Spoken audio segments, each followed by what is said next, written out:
Okay, so I'm freezing cold, and we're out here shooting, and it's beautiful, right? I mean, like the mist and the clouds are coming over the mountains. And the thing about country like this is it's beautiful, and I love it because I know I have a car like 100 feet that way, and I'm able to go and get in the car and go back to our hotel and eat some enchiladas, and everything will be great. And it's great because wilderness like this is great to visit. But how many of you guys know that it would be a different story if I was lost in it? It would be a completely different mentality if I was alone here and I'm freezing cold and I have no idea where to go. This is exactly where Ezekiel found himself. Ezekiel is being called into something where he's like, God, this is crazy. You want me to go prophesy to people who won't listen to me? You want me to go do what? You want me to wrap myself in a cord and lay on the same side for 390 days? You want me to do what? And God calls Ezekiel to it, and it's bigger than him. It almost crushes him. He says, no way. And God's calling Ezekiel not for Ezekiel's sake, but for his own sake. And I think one of the challenges in faith and when we're following God is we think that sometimes God calls us for our own benefit. Like God's going to call us to something amazing for our Instagram stories or for things that we can tell our grandchildren about that are just these incredible memories of how God used me. Sometimes following Jesus isn't about us.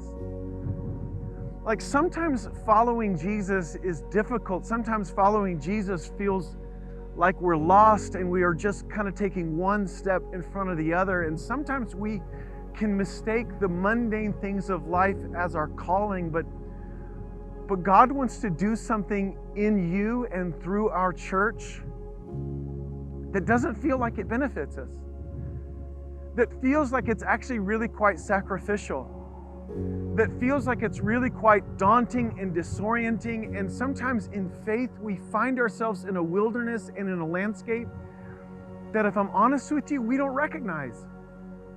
We're lost in it. We don't know how we got here. We don't know how to make our way forward. And here Ezekiel finds himself going, God, you want me to go and prophesy to people who are in captivity because they didn't listen to you to begin with. Like, God, they didn't listen to Jeremiah. They didn't listen to Isaiah. They didn't listen to all the prophets. And now you want me to go and tell them? And the funny thing about Ezekiel's call is that God actually is honest with him. He says this, hey, there's going to be people that don't listen to you. They're going to be stubborn. They're going to be difficult. But then God says something really incredible. He says, Ezekiel, I'm making your face harder than their face. I'm making your forehead harder than their forehead. I'm making your face like flint. And in fact, in Ezekiel, 13 times when Ezekiel had to deliver difficult message, when he would have to prophesy, when he would bring the word of the Lord, it always would say, and I set my face against. Now, your call may not be to prophesy, but here's what I do know, is that when God calls you beyond yourself, it's never easy. It's never abundantly clear. What it oftentimes feels like is just one step in front of the other. So here's what I want to ask you. I want you to consider is I want you to forget the outcomes. Forget what you think God is wanting to do and just ask yourself, am I being obedient with what's right in front of me? Like, will I do it even if I think it won't work? Will I do it even if I don't see the results in 2 months or 2 years? Like, is it worth it just to obey God and go, God, you know more than me. You're weaving a narrative bigger than me. Like, what if we could just put our egos aside and put our grand visions of ourselves aside and just go, God, I just want to serve you.